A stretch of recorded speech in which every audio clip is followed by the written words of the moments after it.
할렐루야. 자, 하나님 말씀을 함께 펴보도록 할까요? 오늘 하나님의 말씀은 요한복음 1장 말씀입니다. 요한복음 1장 1절부터 18절까지 말씀입니다. 요한복음 지난주보다는 소리가 잘 들리기 시작합니다. 자, 요한복음 1장 1절부터 18절까지 말씀을 일단 펴보도록 하겠습니다. 자, 펴셨나요? 네. 자, 펴셨으면은 이제 잠깐 이야기를 함께 또 나누고 말씀을 함께 읽도록 하겠습니다. 여러분들은 성탄의 의미를 어떻게 생각하시고 또 어떻게 보내기를 기대하시는지요? 많은 사람들은 성탄의 의미를 여러 가지로 생각하는 것 같습니다. 연말 축제의 시즌으로 여길 수 있고 못 만났던 동창들을 만나는 그런 시간이기도 하고 또 어떤 분들에게는 가족과 연인과 함께하는 그런 어떤 휴식의 시즌이라고 할까요? 그럴 수도 있겠습니다. 또 어떤 분들은 나눔 혹은 선행을 통해서 좀 더 나은 어떤 선한 분위기, 선한 그런 분위기를 따뜻해지는 세상을 만들자 어떤 그런 분위기를 기대하실 수도 있을 것 같습니다. 또 어떤 분들에게는 크리스마스야말로 쇼핑의 시즌 아니겠습니까? 대부분의 사람들은 성탄을 사람과의 관계 그리고 분위기 혹은 선행과 그런 쇼핑의 시즌으로 여기기도 합니다. 이 모든 것이 다 이상하다고 말하고 싶지는 않습니다. 하지만 성탄의 본래의 의미에서는 분명히 멀어진 것은 분명합니다. 이런 예는 어떨까요? 아주 성대한 생일 파티가 열렸어요. 이 생일 파티에는 정말 없는 것이 없습니다. 모든 것이 다 잘 갖추어져 있고 정말 그동안 먹고 싶었던 모든 것들이 다 완비되어 있고 준비되어 있고 분위기 굉장히 좋고 화려한 조명 다 갖추어져 있습니다. 수많은 사람들이 이 생일 파티에 초대를 받았습니다. 먹고 마시고 즐겼어요. 함께 대화를 나누고 이 분위기를 즐겼습니다. 만찬을 즐겼습니다. 자, 그런데 정작 이 생일의 주인공이 누구인지를 모르는 겁니다. 그게 이 시대의 크리스마스입니다. 생일의 주인공이 정작 누구인지를 잘 몰라요. 그 정체가 누구인지를 모릅니다. 그래서 오늘 대림절 첫 번째 주일에 함께 나누고 싶은 말씀은 성탄의 진정한 의미를 담고 있는 대표적인 말씀 구절이고 크리스마스의 주인공의 정체에 대한 말씀입니다. 크리스마스의 주인공은 도대체 어떤 정체를 갖고 있을까요? 자, 우리 요한복음 1장 1절부터 18절까지의 말씀을 통해서 크리스마스의 주인공의 정체를 한번 같이 알아보겠습니다. 오늘은 기니까 교독해서 읽을까요? 자, 제가 먼저 읽겠습니다. 태초에 말씀이 계시니라. 이 말씀이 하나님과 함께 계셨으니 이 말씀은 곧 하나님이시니라. 만물이 그로 말미암아 지은 바 되었으니 그 지은 것이 하나도 그가 없이는 된 것이 없느니라.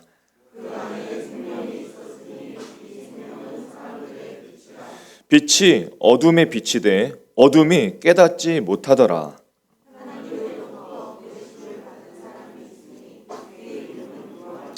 그가 증언하러 왔으니 곧 빛에 대하여 증언하고 모든 사람이 자기로 말미암아 믿게 하려 함이라.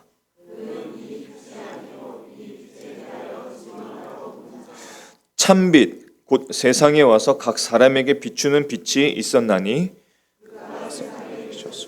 세상은 그로 말미암아 지은 바 되었을 때 세상이 그를 알지 못하였고 자기 땅에 오매 자기 백성이 영접하지 아니하였으나 영접하는 자 곧 그 이름을 믿는 자들에게는 하나님의 자녀가 되는 권세를 주셨으니 이는 혈통으로나 육정으로나 사람의 뜻으로 나지 아니하고 오직 하나님께로부터 난 자들이니라. 말씀이 육신이 되어 우리 가운데 거하심에 우리가 그의 영광을 보니 아버지의 독생자의 영광이요 은혜와 진리가 충만하더라. 요한이 그에 대하여 증언하여 외쳐 이르되 내가 전에 말하기를 내 뒤에 오시는 이가 나보다 앞선 것은 나보다 먼저 계심이라 한 것이 이 사람을 가리킴이라 하니라. 우리가 다 그의 충만한 데서 받으니 은혜 위에 은혜로라. 율법은 모세로 말미암아 주어진 것이요 은혜와 진리는 예수 그리스도로 말미암아 온 것이라. 본래 하나님을 본 사람이 없으되 아버지 품속에 있는 독생하신 하나님이 나타내셨느니라. 아멘. 자, 오늘의 말씀을 우리가 함께 읽으면서 크리스마스의 주인공 예수님의 정체를 좀 알게 되셨습니까? 자, 오늘부터 12월 24일까지는 대림절 기간인데요. 대림절은 강림절 혹은 대강절이라고도 불립니다. 우리는 대림절로 함께 통일해서 부르겠습니다. 대림절의 의미는 그리스도의 오심. 한번 따라해 볼까요? 그리스도의 오심. 이번 대림절에 두 가지 목표를 세우겠습니다. 두 가지 목표입니다. 한 가지는 무엇이냐면 크리스마스에 대한 오래된 수세기에 걸친 오래된 습관을 바꾸기를 소망합니다. 또 하나의 목표는 그것을 하기 위해서 하나님의 아들이 오신 의미에 집중하고자 합니다. 자, 그리스도의 오심의 그 의미가 이 한 말씀에 잘 요약되어 있는데요. 누가복음 19장 10절의 말씀을 보면 이렇습니다. 인자가 온 것은 잃어버린 자를 찾아 구원하려 함이. 인자가 온 것은 잃어버린 자를 찾아 구원하려 함이니라 라고 말씀하셨습니다. 그리스도의 오심에 대한 아주 명확한 그런 요약된 말씀이죠. 예수님은 우리를 구원하기 위해서 오셨습니다. 그리고 또한 장차 올 마지막 날의 심판과 그런 진노에서 우리를 구원하시기 위해서 다시 오실 것입니다. 데살로니가전서 1장 10절의 말씀을 보면 그 마지막 날을 이렇게 말씀하시죠. 또 죽은 자들 가운데서 다시 살리신 그의 아들이 하늘로부터 강림하실 것을 너희가 어떻게 기다리는지를 말하니 이는 장래의 노하심에서 우리를 건지시는 예수시니라 말씀하셨습니다. 크리스마스는 이 모든 구원의 시작입니다. 하나님이신 그리스도가 우리를 영원한 사망과 영원한 죄에서 우리를 구원하기 위해서 육체로 오신 것이 바로 크리스마스입니다. 많은 사람들은 예수님의 정체를 잘 모릅니다. 예수님을 어떻게 생각하냐면 많은 사람들은 예수님을 역사적인 인물 혹은 당시 로마 사회를 흔들었던 어떤 혁명가라고 여기기도 하고 어떤 사람들은 공자나 석가모니 이런 사람들과 같은 성인, 성자 수준으로 예수님을 생각합니다. 그래서 어떤 그림을 보면 참 흥미로운 그림이 있잖아요. 예수님하고 부처가 막 서로 장기를 둡니다. 바둑을 두고 그런 그림 보신 적 없으신지요? 예수님을 부처와 공자 수준으로 여기는 거죠. 아니면 예수님을 어떻게 생각하냐면 기독교를 만든 창시자, 아니면 예수님을 신화적인 존재이거나 아니면 없었던 가상의 인물, 전설의 인물 정도로 여깁니다. 교회를 안 다니고 예수님을 모르는 사람들만 그럴까요? 정말 그럴까요? 교회를 다니는 모든 사람들은 예수님의 정체를 정말 잘 알까요? 아닌 것 같습니다. 저는 아닌 많은 분들을 많이 겪어봤습니다. 교회를 오래 다녔어도 예수님의 정체를 잘 모르는 경우가 정말 많이 있습니다. 성령으로 잉태된 것은 많이 들어서 알고는 있지만 어디선가 갑자기 나타난 존재 정도로 여깁니다. 근데 이상한 일은 아닌 것 같아요. 왜냐하면 복음서를 보면 이런 사람들이 많이 등장합니다. 복음서를 보면 예수님을 직접 따라다니고 예수님의 말씀을 예수님에게서 직접 듣고, 그리고 예수님의 기적을 눈 앞에서 직접 목격했는데도 불구하고 그 사람이, 그것을 경험한 사람이 예수님을 메시아로 믿지를 않습니다. 이상한 일이 아닌 것 같아요. 근데 여러분, 예수님을 믿는 모든 사람들의 공통점이 있습니다.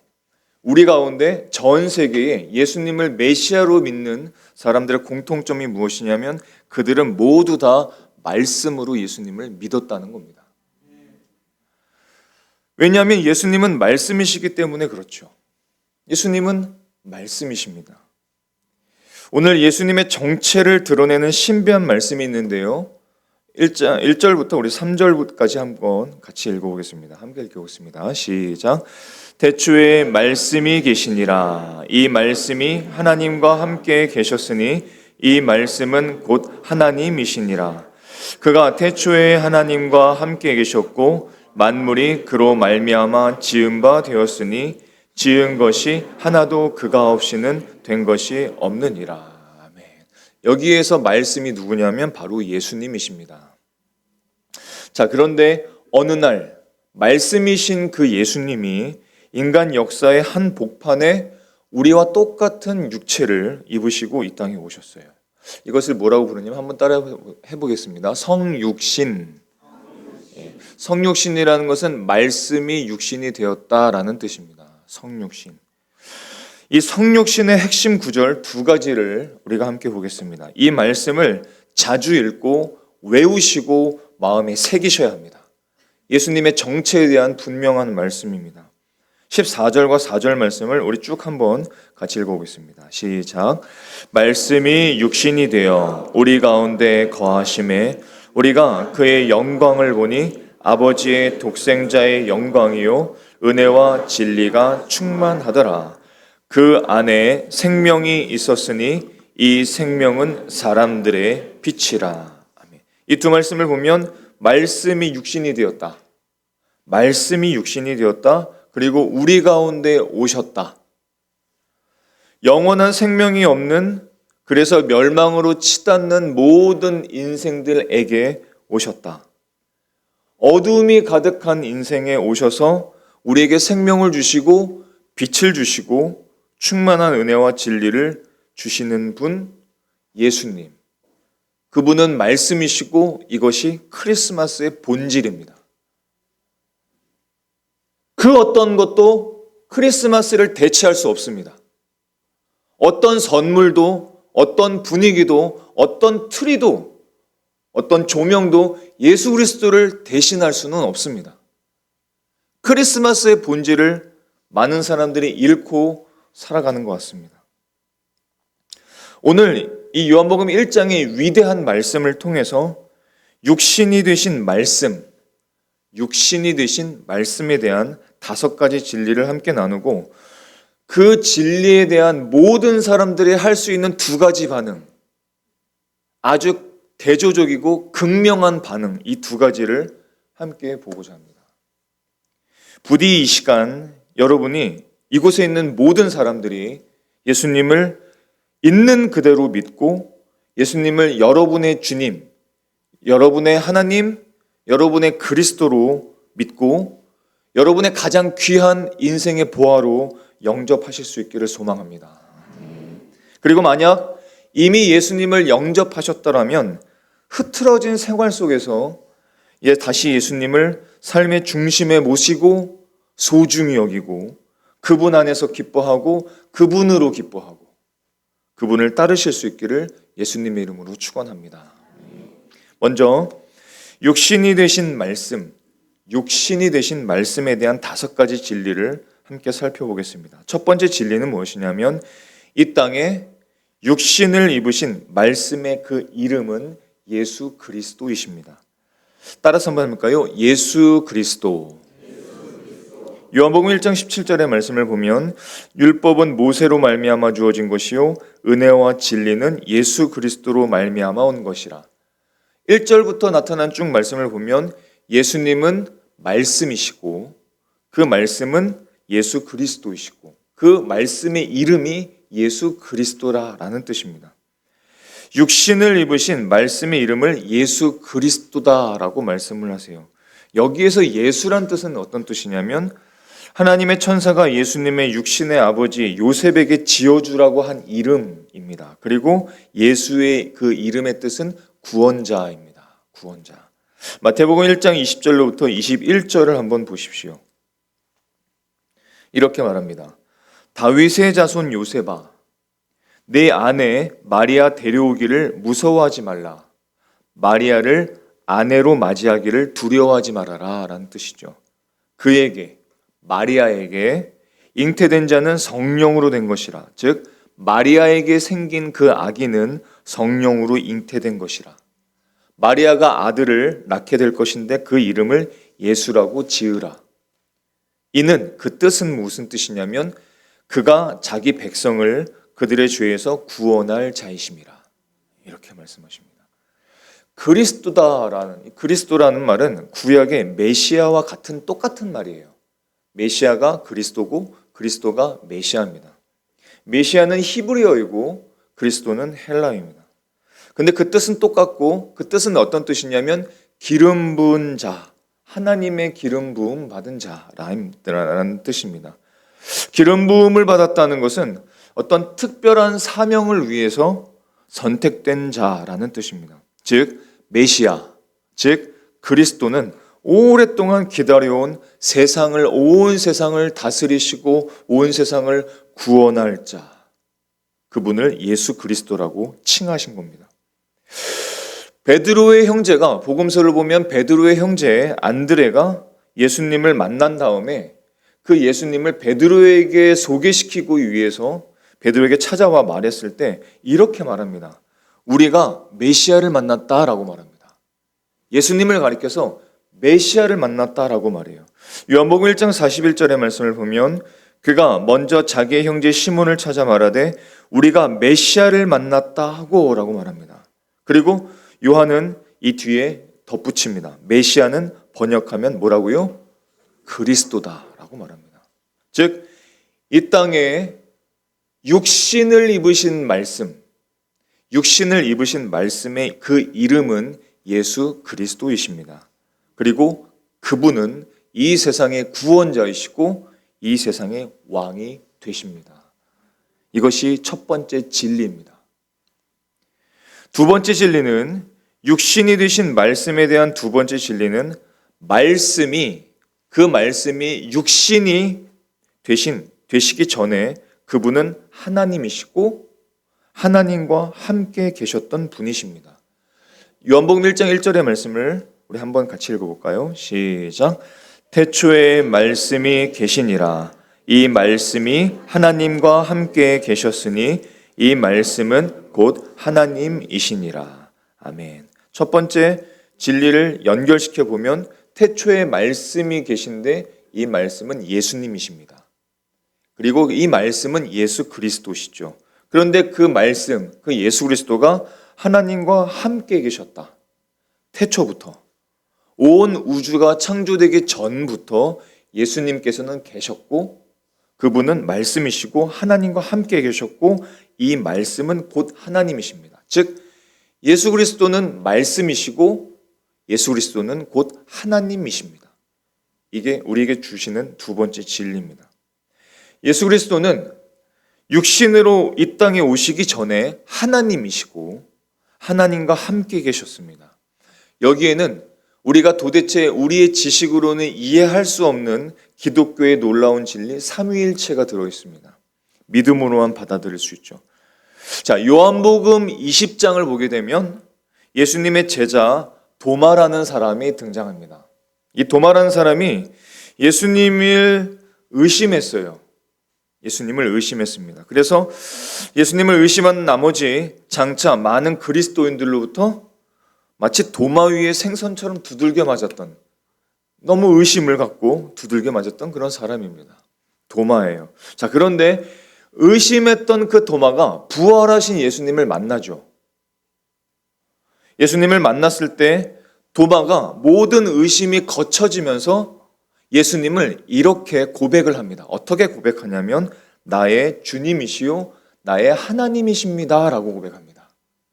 예수님을 가리켜 뭐라고 고백했냐면 나의 주님이시요 나의 하나님이시다 라고 고백을 해요. 예수님은 곧 하나님이십니다. 하나님이세요. 여러분 안에 계신 그 예수님은 하나님이십니다. 여러분이 믿고 따르는 분은 하나님이십니다. 이것은 굉장히 놀라운 진리입니다. 우리들이 사랑하고 예배하고 찬양하고 기도하는 그 대상은 어떤 사람들이 만든 전설적인 인물이나 신화적인 존재가 아니라 하나님이십니다. 하나님이세요. 유일한 하나님, 창조주 하나님, 절대 권력의 하나님이십니다. 이것이 두 번째 진리입니다. 자, 세 번째, 육신이 되신 말씀에 대한 세 번째 진리는 육신이 되시기 전에 그 예수님을 말씀이라고 했습니다. 요한복음 1장 1절의 말씀을 제가 다시 한번 읽어보면 태초에 말씀이 계셨고 말씀이 하나님과 함께 계셨으며 말씀은 하나님이셨느니라 라고 말합니다. 예수님은 곧 말씀이십니다. 온 우주가 창조되기 이전부터 계셨던 말씀입니다. 그 말씀이 육신을 입고 이 땅에 오신 겁니다. 즉 예수님을 볼 때 우리는 어떤 생각을 해야 되냐면 그분이 말씀이라는 생각을 해야 됩니다. 성경을 볼 때 예수님께서 기적을 일으키시고 제자들과 함께 다니시고 전도하시고 예수님께서 귀신 들린 자를 고치시고 병을 낫게 하시고 하나님의 나라를 가르쳐 주셨을 때 그 예수님을 보면서 우리는 어떤 생각을 해야 되냐면 그 예수님이 말씀이라는 생각을 해야 됩니다. 자, 이게 왜 중요할까요? 세 가지 이유가 있습니다. 세 가지 이유가 있습니다. 첫 번째, 말씀이신 예수님께서 이 땅에 오신 이유. 말씀이신 그분이 이 땅에 오신 이유 첫 번째는 무엇이냐면 하나님을 우리에게 나타내시기 위함입니다. 자, 우리가 말을 합니다. 저는 지금 말을 하고 있습니다. 여러분 사이에서는 말을 할 겁니다. 말을 하는 가장 중요한 이유는 뭘까요? 말을 하는 가장 중요한 이유는 나를 표현하고 나를 나타내기 위함입니다. 그래서 저는 지금 말을 하고 있습니다. 말씀이신 예수 그리스도는 보이지 않는 하나님을 나타내시기 위해서 이 땅에 오신 것입니다. 보이지 않는 하나님을 표현하고 나타내기 위해서 말씀이신 예수님께서 이 땅에 오신 것입니다. 즉, 말씀이신 예수님을 통해서 우리는 하나님이 어떤 분인지를 알 수 있다는 것입니다. 하나님은 영이시고 하나님은 보이지 않으세요. 이렇게 만질 수 있는 분도 아니십니다. 냄새를 맡을 수 있는 분도 아닙니다. 그 하나님을 여러분은 어떻게 아십니까? 어떻게? 말씀으로 그 하나님을 알고 깨달을 수 있게 되는 것이죠. 어떻게 이것이 가능하게 되었습니까? 말씀이신 예수님이 이 땅에 오셨기 때문입니다. 말씀이신 예수님께서 이 땅에 오셨기 때문에 우리가 그 말씀을 통해서 하나님을 알고 하나님을 깨닫고 하나님을 사랑하고 하나님을 찬양하고 하나님의 위로를 받고 하나님의 사랑을 받고 이 모든 것이 가능하게 된 것은 하나님께서 자신의 아들 예수 그리스도가 말씀이신데 그 말씀을 육신으로 보내셨기 때문입니다. 그래서 이것이 다 가능하게 된 것이죠. 요한복음 14장을 보면 이것을 잘 나타내는 말씀이 있습니다. 예수님의 제자 빌립이라는 사람이 예수님에게 나와서 이렇게 얘기를 해요. 주님, 하나님을 우리에게 좀 보여주세요. 그러면 우리들이 믿겠습니다. 라고 말합니다. 이 시대에 많은 사람들도 똑같이 얘기할 겁니다. 교회에 나와서도 이런 얘기를 할지도 몰라요. 아니면 교회 다니는 친구들에게 이런 얘기를 할지도 모릅니다. 하나님이 있다고? 한번 보여봐. 그러면 내가 믿을게. 하나님을 내가 직접 본다면 내가 믿을 수 있어. 라고 말할 겁니다. 지금 예수님의 제자가 똑같이 예수님에게 이렇게 얘기를 한 거예요. 주님, 아버지 하나님을 우리에게 좀 보여주세요. 그럼 우리가 믿을 수 있잖아요. 그랬더니 예수님께서 이렇게 말씀을 하세요. 빌립아, 내가, 예수님이죠. 내가 이렇게 오래 너희와 함께 있으되 네가 나를 알지 못하는구나. 나를 본 자는 아버지를 본 것이다. 이렇게 말씀하세요. 즉 예수님을 보는 것이 하나님을 보는 것입니다. 왜냐하면 예수님이 하나님이시고 그 말씀을 통해서 하나님을 보기 때문에 그렇습니다. 하나님을 떠나 있는 모든 사람들, 예수님을 믿지 않는 하나님을 떠나 있는 모든 사람들은 하나님을 알 수도 없고 느낄 수가 없습니다. 이곳에 예수님을 믿고 하나님의 자녀가 된 모든 분들의 과거도 다 그랬을 것입니다. 예수님을 믿고 하나님의 자녀가 되기 전에 여러분은 하나님을 느낄 수 없었고 믿음의 눈으로, 영적인 눈으로 볼 수 없었던 사람들입니다. 알 수 없었던 사람이고 주변에 어떤 얘기를 해도 하나님이 있다고 거짓말하지 마. 보여봐. 하나님을 내 눈에 보여봐. 그러면 믿을게. 라고 말했던 저와 여러분입니다. 다 그렇게 살았습니다. 그런데 어떻게 그 하나님을 마치 보듯이 이렇게 지금 주일날 아침에 모여서 예배하고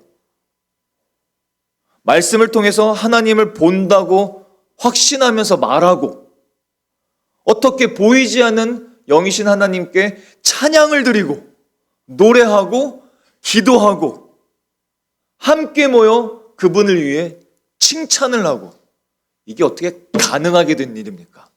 여기 있는 사람들이 다 미쳐서 그런 겁니까? 아닙니다. 아니에요. 말씀이신 예수님께서 이 땅에 오셔서 하나님을 보여주시고 하나님을 믿도록 도와주시고 하나님을 마치 직접 우리가 보는 것처럼 볼 수 있게 하셨기 때문입니다. 예수님이 하신 일이에요. 예수님이 하신. 왜냐하면 예수님께서는 말씀이시고 그 말씀을 통해서 우리는 하나님을 만나기 때문에 그렇습니다. 예수 믿는 사람들이 하나님을 사랑한다 고백하고 찬양하고 예배할 때 저는 옆에서 미쳤구만 이 사람들이. 이 사람들이 삶이 너무 힘드니까 교회에 주일날 모여가지고 그 보이지 않는 하나님을 예배하는구나 라고 저는 생각했어요. 여러분 어떠셨는지요? 저는 정말로 그렇게 생각했습니다.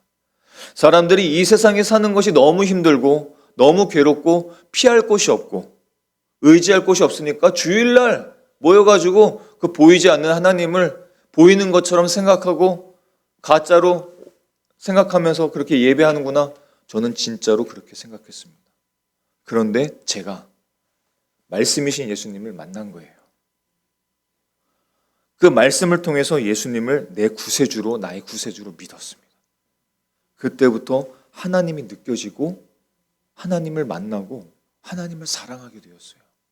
저는 미친 게 아닙니다. 여러분은 미친 게 아닙니다. 이 땅에 존재하는 모든 크리스찬들은 미친 게 아닙니다. 살아계신 하나님을 말씀을 통해서 만난 겁니다.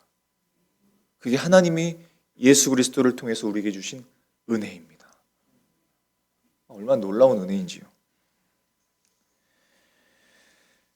말씀이신 예수님께서 이 땅에 오신 이유, 말씀의 측면에서 우리 두 번째 보면 하나님과 우리를 소통하고 교제하기 위함입니다. 첫 번째 이유와 계속 연관되죠. 우리가 서로 말을 할 때, 대화를 할 때 그 하는 이유는 그 말을 통해서 소통하고 교제하기 위함입니다. 하나님을 떠난 모든 인생은, 예수님을 영접하기 이전의 모든 인생은 마음과 생각의 육신의 모든 타락이 일어나서 하나님과의 소통이 완전히 단절된 상태입니다. 그래서 하나님을 잘 모릅니다. 느껴지질 않죠. 그런데 이런 인생을 사랑하신 하나님께서 말씀이신 예수님을 이 땅에 보내주셔서 우리는 다시 하나님과 소통하게 되었고 하나님 앞에 예배할 수 있게 되었고 기도하며 말씀을 깨닫게 되었습니다. 그래서 예수님께서는 이렇게 말씀하시죠. 요한복음 14장 6절의 말씀을 보면 예수께서 이르시되 내가 곧 길이요 진리요 생명이니 나로 말미암지 않고는 아버지께로 올 자가 없느니라. 예수님이 아니고는 하나님을 만날 수가 없습니다. 왜냐하면 예수님만이 길이고 예수님만이 생명이고 예수님만이 진리이기 때문입니다. 예수님만이 하나님을 만날 수 있는 유일한 통로, 유일한 터널입니다. 그런데 그 예수님이 말씀이라는 거예요. 따라서 말씀을 통해서 하나님을 만날 수 있고 말씀을 통해서야만 하나님을 아버지로 부를 수 있게 되는 것입니다.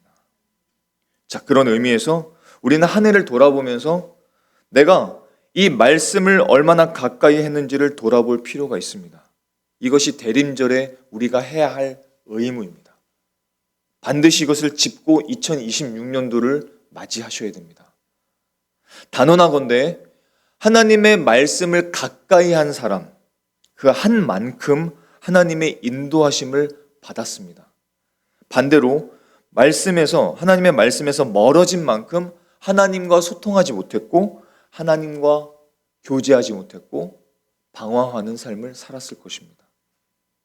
이 대림절 기간에 다시 한번 주님 앞에 결단하고 하나님의 말씀을 가까이 하는 저와 여러분이 되실 수 있기를 축복합니다.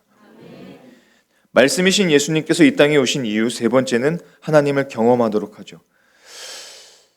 많은 사람들이 하나님을 경험하지 못한다라고 말합니다. 그것은 하나님이 안 계시기 때문이 아닙니다. 하나님은 살아계십니다. 우리와 함께 호흡하시고 오늘도 이 시간도 지금도 살아 역사하시는 분이십니다. 하나님이 안 계시기 때문이 아니라 말씀과 상관없이 살기 때문에 하나님을 경험하지를 못하는 겁니다. 말씀을 가까이 하는 사람은 반드시 살아계신 하나님을 경험하게 되어 있습니다. 자, 오병이어의 기적을 들어보신 적 있으신지요? 자, 오병이어에서 이 오병이라는 것은 보리떡 5개를 말합니다. 그래서 오병이라고 말하고 이어라는 것은 물고기 2마리를 말합니다. 자, 그런데 이 오병이어의 기적이 복음서에 많이 기록되어 있습니다. 그런데 이 기적을 보니까 성경을 보니까 이 기적을 통해서 수천 명이 배불리 먹었어요. 보리떡 5개와 물고기를 예수님께서 축사하시고 기도하셨을 때에 이것이 끊임없이 나옵니다. 그래서 이 수천 명이 이 기적을 맛보았어요. 직접 먹었습니다. 직접 뜯었습니다. 직접 뜯어서 먹었어요. 수천 명의 사람들이 당시 현장에서 이 기적을 동시에 경험했습니다. 실제적으로 그곳에서 4천 명과 5천 명이 이 오병이를 통해서 기적을 통해 맛보았습니다. 먹었습니다. 그리고 이 소문이 사방으로 퍼집니다. 그래서 이 오병이의 기적이 사방으로 퍼져서 이 기적을 들은 사람들은 수만 명입니다. 자, 그런데 그 수만 명의 사람이 이 기적을 맛보고 경험했다면, 눈으로 봤다면 예수님을 직접 따라야 되지 않을까요? 그렇죠. 그래야 될 것 같습니다. 우리가 생각하기엔 그렇죠. 마치 아까 말했던 빌립처럼 말입니다. 직접 하나님이 어떤 일들을 보여주시거나 하나님을 직접 나에게 보여주시면 내가 믿겠습니다. 그 전까지는 믿기 어려워요. 이렇게 말하는 것 똑같습니다. 그런데 수만 명이 오병이어의 기적을 직접 경험하고 혹은 간접적으로 소문으로 들었지만 예수님을 직접 따르고 예수님을 믿은 사람들은, 그래서 하나님을 경험한 사람들은 일부였습니다. 일부였어요. 왜 그럴까요? 왜 그럴까요? 아니, 수천 명이 지금 다 예수님이 직접 눈앞에서 축사하시고 기도하시고 오병이어가 갑자기 광주에서 막 툭툭 튀어나오고 그것을 직접 자기가 먹고 그랬는데, 그렇게 먹은 사람이 왜 예수님을 메시아로 믿지 않을까요? 왜 그런 일이 일어날까요? 우리를 같으면 다 믿을 것 같은데 말입니다. 근데 예수님을 직접 따르고 하나님을 경험한 사람들은 그 중에 일부였습니다. 그 일부의 사람들은 어떤 사람인지 아십니까? 그 일부의 사람들은 예수님이 하신 말씀을 믿은 사람들입니다. 말씀을 믿는 사람들은 예수님을 따르고 하나님을 경험했지만, 기적을 경험했음에도 불구하고 예수님의 말씀을 믿지 않는 사람들은 예수님을 결국 따르지 않았습니다. 하나님을 경험하지 못했습니다. 하나님과 무관한 삶을 살았습니다. 이것이 이 땅의 교회에 일어나는 많은 일들입니다. 교회에 나와서 가장 중요한 것은 이런 분위기를 즐기는 게 아닙니다. 이런 분위기를 즐기는 것이 아니라 교회에 나와서 가장 중요한 것은 무엇이냐면 하나님의 말씀을 믿는 것입니다. 그것보다 중요한 게 없어요. 그것보다 인생에 중요한 것은 없습니다. 그것보다 교회의 의무가 더 중요한 것은 없습니다. 말씀을 믿는 것이 아니라면 우리의 신앙생활과 기독교와 성경과 모든 것들은 무의미합니다. 목회자 설 필요 없습니다. 집사, 권사, 장로 필요 없습니다. 예배 필요 없습니다. 말씀을 믿는 것, 성경이 우리에게 주어진 것, 말씀이 우리에게 주어진 것, 가장 중요한 것을 빼놓는다면 우리의 모든 신앙생활은 의미가 없어요. 이것이 가장 중요합니다. 왜냐하면 하나님께서는 그 말씀을 통해서 우리를 믿음 있게 하시고, 우리를 구원하시고, 우리에게 영생을 주시고, 우리의 삶에 하나님의 참된 기쁨과 안식을 주시기 때문입니다.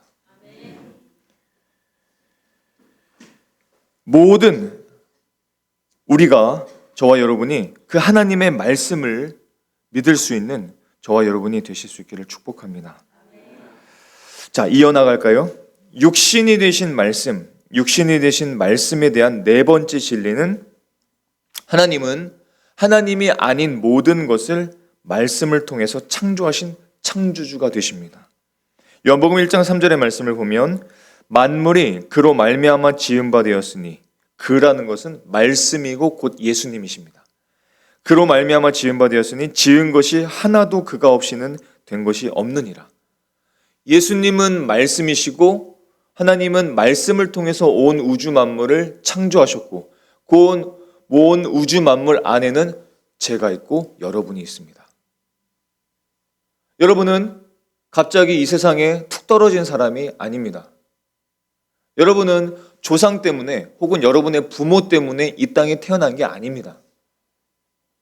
우리들의 영혼은 도대체 어디에서 왔습니까? 이 인생은 도대체 어디에서 온 것입니까? 오늘 1장 3절에서는 분명하게 말씀하십니다. 만물이, 저와 여러분이 그로 말미암아, 예수님으로 말미암아, 말씀으로 말미암아 지은 바 되었다고 말씀하십니다. 모든 만물은 육신이 되신 말씀을 통해서 지은 받았습니다. 말씀은 하나님이시고 말씀은 창조주가 되시고 예수님은 모든 것을 창조하신 분이십니다. 사람들과 이단들과 세상들은 예수님을 오해합니다. 어떻게 오해하냐면 예수님도 피조물이다. 하나님이 예수님을 창조하셨다. 심지어 기독교라는 이름을 달고 있는 수많은 종파와 종교와 그런 교회들에서도 예수님을 피조물로 얘기하는 경우들이 얼마나 많은지요. 여러분들이 잘 알고 있는 하나님의 교회라든지 통일교라든지 예수님을 창조주로 온전히 보지 못합니다. 그건 성경의 증언이 아닙니다. 예수님은 피조물이 아니시고 예수님은 인간이 아니시고 예수님은 성자가 아니십니다. 그분은 창조주이십니다. 저와 여러분을 창조하신 창조주가 되시고 저와 여러분은 예수님이 창조하신 작품입니다. 그게 하나님의 말씀입니다. 이것이 진리입니다. 놀랍게도 많은 사람들이 자신이 그저 조상과 부모를 통해서 세상에 태어난 것으로 생각합니다. 자신의 창조주를 알지를 못합니다. 놀랍게도 오늘 10절의 말씀을 보면, 제가 오늘 적진 않았지만 10절의 말씀을 보면 이미 이 시대 사람들의 생각을 말씀했습니다. 10절 말씀을 한번 찾아보실까요?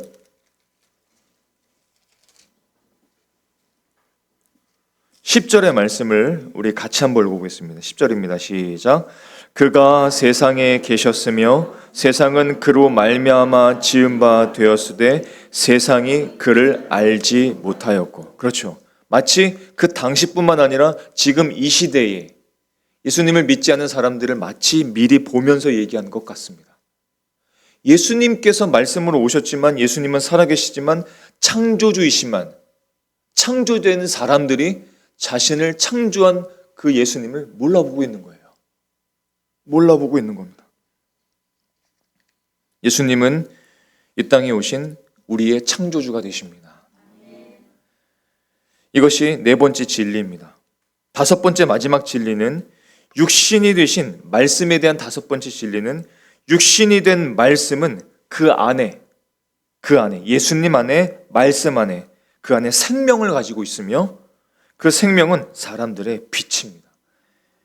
요한복음 1장 4절의 말씀을 보면 그 안에 생명이 있으니, 예수님 안에, 그 말씀 안에 생명이 있으니 이 생명은 사람들의 빛이라 라고 말씀하십니다. 예수님 안에 뭐가 있다고요? 생명이 있고 생명이 있으니 이 생명은 사람들이 뭐라고요? 빛이라고 말합니다. 빛이라고 말하는 게 무슨 뜻일까요? 자, 모든 생명은 말씀에서 비롯되었습니다. 모든 생명은 말씀으로 말미암아 지은 바 되었습니다. 여기에서의 생명이라는 것은 단순히 육체의 생명뿐만 아니라 여러분 안에 있는 이 영혼의 생명을 포함합니다. 여러분 안에는 모든 사람들의 영혼이 있습니다. 다 영혼이 있어요. 영과 혼을 합쳐서 영혼이라고 말하기도 하고 영과 혼이라고 말하기도 합니다. 영혼의 생명입니다. 그런데 문제가 생겼어요. 하나님께서 하나님의 형상을 따라 우리에게 영혼을 주셨는데, 영혼을 창조하셨는데 이 영혼이 죄로 인해서 심각한 문제에 직면하게 됐습니다. 어떤 문제에 심각하게 직면하게 되었냐면 영혼이 있었지만 그 영혼이 죽어버린 거예요. 영혼이 죽어버리니까 영적으로 눈이 멀어버렸습니다. 그래서 하나님을 영으로 느끼지를 못하고 살아계신 하나님을 영적인 눈으로 바라보질 못합니다. 영적으로 눈이 멀었어요. 그런데 예수님은 이 두 가지 문제에 대한 완전한 해결책이 되어주시죠. 영적으로 죽은 자들에게 생명을 주고 영적으로 눈이 멀은 자들에게 빛을 통해서 눈을 밝혀주신 겁니다. 그분은 우리에게 필요한 생명을 가지고 있고 그 생명은 우리에게 필요한 빛이 되어주신 것입니다. 요한복음 3장을 보면 이것을 명확하게 보여주는데요. 요한복음 3장을 보면 니고데모라는 사람이 등장합니다. 니고데모라는 사람이 예수님께 왔을 때 예수님께서는 이 니고데모라는 사람에게 무엇이 가장 중요한지를 잘 알고 계셨어요. 그것이 무엇이냐면 거듭남이었습니다. 니고데모는 다 갖고 있었어요. 총망받고 많은 사람들에게 추앙을 받고 재산도 있고 학식도 있고 레벨도 있고 어떤 위치도 있는 그런 사람이었습니다. 그런데 뭐가 없었냐면 거듭남이 없었습니다. 거듭 태어남이 없었습니다. 즉 영적인 생명이 없었어요. 그래서 예수님께서는 이 니고데모에게 가장 필요한 것이 거듭남이라는 것을 아셨고 거듭남에 대해서 이렇게 말씀을 하시죠. 요한복음 3장 3절의 말씀을 보면 사람이 거듭나지 아니하면 하나님 나라를 볼 수 없느니라. 거듭나지 않으면 하나님의 나라를 볼 수 없느니라. 천국을 볼 수 없느니라. 하나님을 볼 수 없느니라. 즉 반대로 말하자면 예수님을 믿고 거듭나면 예수님을 내 삶의 구세주로 구원자로 믿고 삶의 주인으로 믿고 거듭나면 생명을 얻고 그 빛이 나에게로 들어와서 예수님의 생명의 빛이 나에게 들어와서 하나님 나라를 볼 수 있게 되는 것입니다. 이제서야 볼 수 있게 된 거예요. 영적으로 죽어있던 사람이 육신으로 오신 말씀을 예수님을 영접하고 받아들이면 이 안에 영적으로 죽어 있었다가 생명을 얻고 생명을 얻으면 보게 된다는 뜻입니다.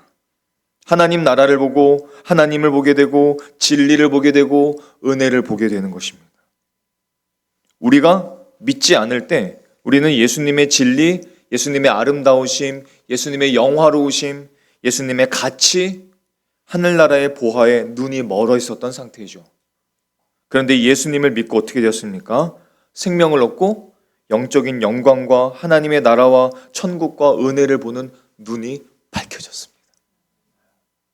기적이 일어났어요. 자, 좀 길었죠 오늘? 육신을 입으신 말씀에 대한 5가지 진리를 제가 다시 한번 요약해 볼게요. 그는 모든 이의 구세주가 되시고 기름 부음 받은 왕이십니다. 예수님은 하나님이십니다. 예수님은 하나님을 소통하게 하시고 경험하게 하시는 분이십니다. 하나님은 피조물이 아니라 창조주가 되십니다. 예수님은 생명이시고 빛이시고 능력이시며 영광이 되어 주십니다. 자, 이것이 육신을 입으신 말씀 예수 그리스도에 대한 5가지 진리입니다. 자, 그렇다면 이제 마지막입니다. 마지막으로 이 5가지 모든 진리에 대한 사람들의 극명한 2가지 반응을 보겠습니다. 모든 사람들은 예외 없이 이 지구상에 70억 명이 있다면 70억 명의 사람들은 두 가지로 반응할 수밖에 없습니다. 그것이 성경의 증언이죠. 이 진리에 대해서 두 가지로 반응하게 되었습니다. 첫 번째 반응은 무엇이냐면 나는 그를 알지 못합니다. 나는 그를 영접하지 아니합니다. 예수님을 알지 못합니다. 나는 예수님을 영접하지 않겠습니다. 라는 반응입니다. 이것이 첫 번째 반응입니다. 요한복음 1장 10절로부터 21절까지 말씀을 보면 그가 세상에 계셨으며 세상은 그로 말미암아 지은 바 되었으되 세상은 그를 알지 못하였고 자기 땅에 오매 자기 백성이 영접하지 아니하였으나. 어제도 전도팀들이 모여서 추운 날 또 다리 밑에 나가, 다리 밑이라고 이상하니 거기서 찬양을 부르며 예수님의 이름을 전했습니다. 그 소식을 들을 때, 그 찬양의 가사를 들을 때 사람들은 두 가지 반응으로 무조건 나뉘어집니다. 예수님을 영접하거나 예수님을 영접하지 아니하거나. 그분은 살아계시지만 그분을 받아들이거나 그분을 받아들이지 않거나. 이미 성경 1장 10절로부터 11절까지 이렇게 말씀했어요. 그로 말미암아 지은 바 되었을 때 우리는 다 창조주 되신 예수님으로부터 창조되었지만 그를 알지 못하였고 자기 땅에 왔지만 예수님께서 이 땅에 오셨지만 자기 백성이 예수님을 영접하지 아니하였다. 어떤 사람들은 이 말씀을 듣고도 똑같이 말할지도 모르겠습니다. 나는 그를 알지 못하고 나는 그를 영접하지도 아니하노라. 여러분, 그것은 인생의 창조주, 인생의 생명, 인생의 빛이 되신 예수님 앞에 너무 두려운 말입니다. 너무 무서운 말입니다. 너무 안타까운 말입니다. 너무 악한 말입니다. 창조주를 알아보지 못하고 생명을 주는 그분을 알아보지 못하고 빛이 되시는 그분을 알아보지 못하고 영접하지 아니하고 내 인생, 내 인생이니까 내 마음대로 살겠어라고 영접하지 않는 너무 두려운 말입니다.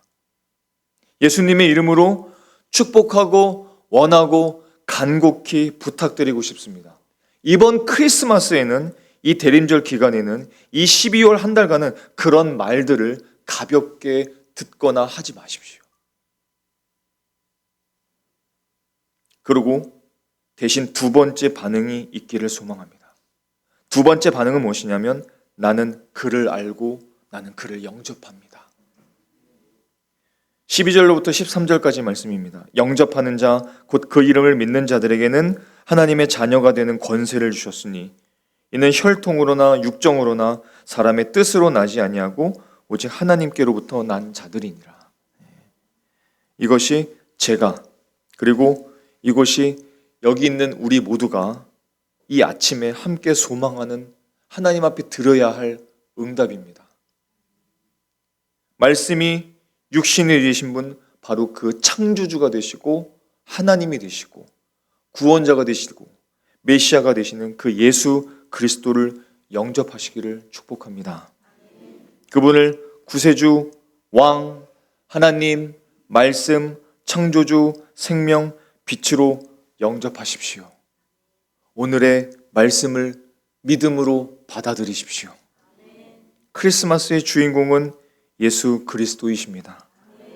크리스마스를 통해서 우리에게 주시는 선물은 우리가 주고받는 어떤 선물보다 어떤 기쁨보다 어떤 분위기보다 크고 영광스럽고 영원한 그런 선물입니다. 그 선물은 바로 저와 여러분에게 오신 예수 그리스도이십니다. 그분께 나아가는 자, 그분을 영접하는 자, 그분을 삶의 중심에 모시는 사람은 영생을 얻고 생명을 얻고 빛 가운데 살아가게 될 것입니다. 그런 저와 여러분의 모든 삶이 되실 수 있기를 예수님의 이름으로 축원합니다. 기도하시겠습니다.